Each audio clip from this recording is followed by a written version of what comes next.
안녕하세요. 대단히 반갑습니다. 숲을 읽어주는 남자 이종수입니다. 이번 시간은 311번째 시간으로 산촌여정이라는 수필을 읽어드리도록 하겠습니다.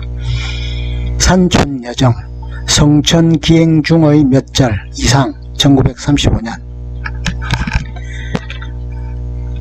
향기로운 MJB의 비각을 잊어버린 지도 20여일이나 됩니다. 이곳에는 신문도 잘 안 오고 최신부는 이따금 하도록 연두빛 소식을 가져옵니다. 거기는 누에꼬치와 옥수수의 사연이 적혀 있습니다. 마을 사람들이 멀리 떨어져 사는 일가 때문에 수심이 생겼나 봅니다. 나도 도해에 남기고 온 일이 걱정이 됩니다. 건너편 팔봉산에는 노루와 멧돼지가 있답니다. 그리고 기우제 지내던 개골창까지 내려와서 가재를 잡아먹는 곰을 본 사람도 있습니다. 동물원에서나 밖에 볼 수 없는 짐승, 산에 있는 짐승들을 사로잡아다가 동물원에 갖다 가둔 것이 아니라 동물원에 있는 짐승들을 이런 산에다 내어 놓아준 것만 같은 착각을 자꾸만 느낍니다. 밤이 되면 달도 없는 검은 지하의 팔봉산도 사람이 짐소로 들어가듯이 어둠 속으로 아주 없어져 버립니다. 그러나 공기는 수정처럼 맑아서 별빛만으로라도 넉넉히 좋아하는 누가복음도 읽을 수 있을 것 같습니다. 그리고 또 참 별이 도에서 보다 갑절이나 더 많이 나옵니다. 하도 조용한 것이 처음으로 별들의 운행하는 기척이 들리는 것도 같습니다. 객주집 방에는 석유 등잔을 켜놓습니다. 그 도해지의 습관과 같은 그윽한 냄새가 소년시대의 꿈을 부릅니다. 정형 그런 석유 등잔 밑에서 밤이 스카도록 호가 붙이던 생각이 납니다. 배짱이가 한 마리 등잔에 올라앉아서 그 연두빛 색채로 온곤한 내 꿈에 마치 영어 T자를 쓰고 건너 걷듯이 유달한 기억에 따는 군데 언더라인을 하여 놓습니다. 슬퍼하는 것처럼 고개를 숙이고 도회의 여차장이 차표 찍는 소리 같은 그 성악을 가만히 듣습니다. 그러면 그것이 또 이발소 가위 소리와도 같아집니다. 나는 눈까지 감고 가만히 또 자세히 들어봅니다. 그리고 비망록을 꺼내어 모릇빛 잉크로 산천의 시정을 기초합니다. 그저께 신문을 찢어버린 때 묻은 흰나비 봉선하는 아름다운 애인의 키처럼 생기고 구해 보이는 지난날의 기사. 얼마 있으면 목이 마릅니다. 자리물 시내처럼 가라앉은 냉수를 마십니다. 석영질 광석 내음새가 나면서 폐부의 한 안개와 같은 길을 느낍니다. 나는 백지 위에 그 싸늘한 곡선을 그리라면 그릴 수도 있을 것 같습니다. 청석 언전 지붕에 별빛이 내려 쪼이면 한겨울에 장독 터지는 것 같은 소리가 납니다. 비례 소리가 요란합니다. 가을에 이런 시간에 엽서 한 장에 적을 만큼씩 오는 까닭입니다. 이런 때 참 무슨 제조로 광음을 헤아리겠습니까?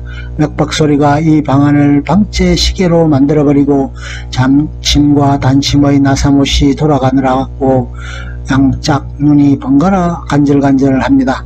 코로 기계 기름 내음새가 드나듭니다. 석유 등잔 밑에서 졸음이 오는 기분입니다. 파라마운트 회사 상표처럼 생긴 도예 소녀가 나오는 꿈을 조금 꿉니다.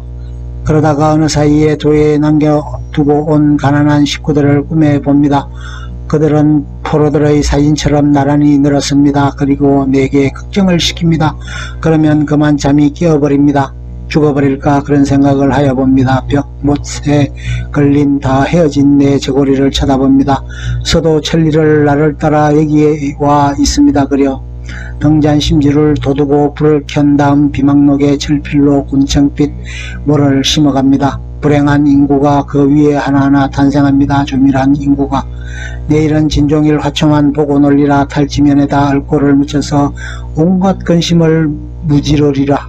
이런 생각을 먹습니다. 너무도 꿈자리가 뒤숭숭하여서 그러는 것입니다. 화초가 피어 만발하는 꿈, 그라비아, 원색판 꿈 그림책을 보듯이 즐겁게 꿈을 꾸고 싶습니다.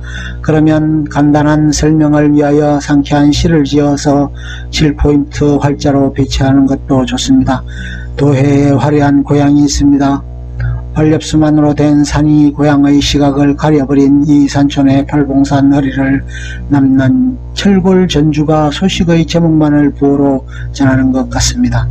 아침에 볕에 시달려서 마당이 부시럭거리면 그 소리에 잠이 깨입니다. 하루라는 짐이 마당에 가득한 가운데 새빨간 잠자리가 병균처럼 활동입니다.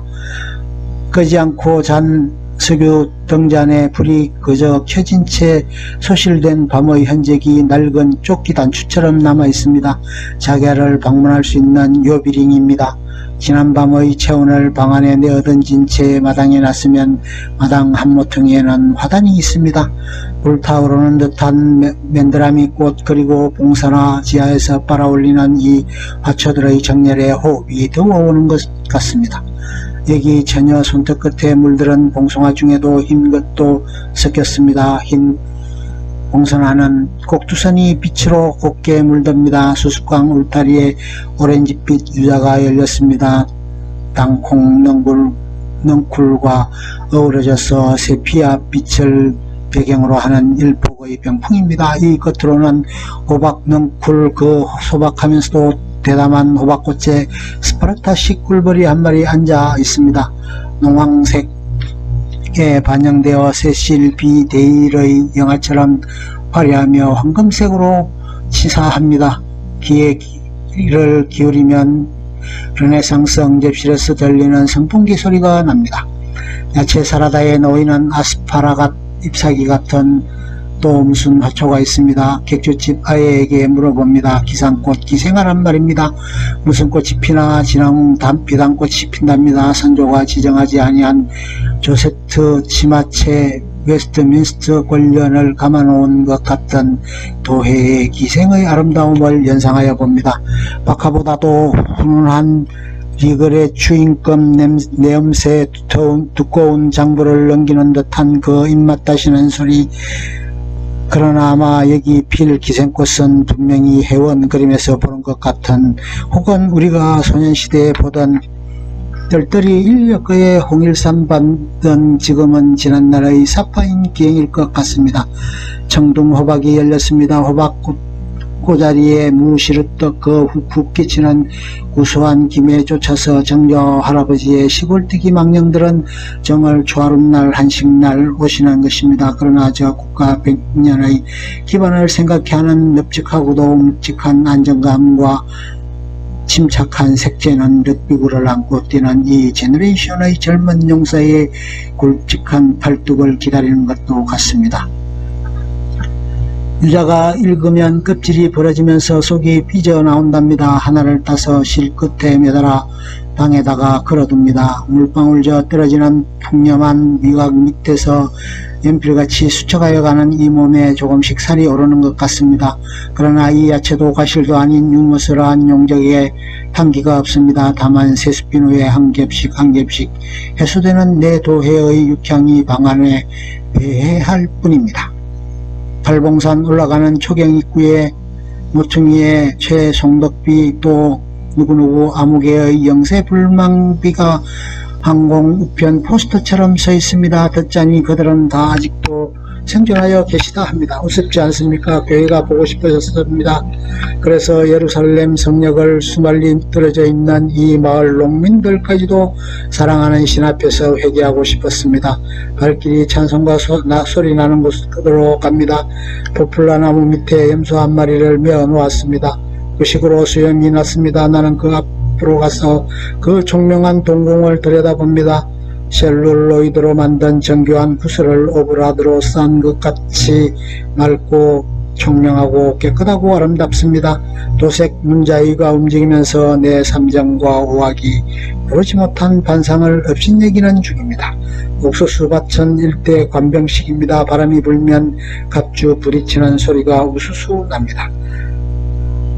가마인빛 꼬꼬마 실끝에 종이오리나 쇠퇴를 붙여 날리는 어린이 장난감의 한 가지가 뒤로 휘면서 너울거립니다. 끝. 좋으면 좋아요, 구독, 알림 설정 눌러주세요. 감사합니다.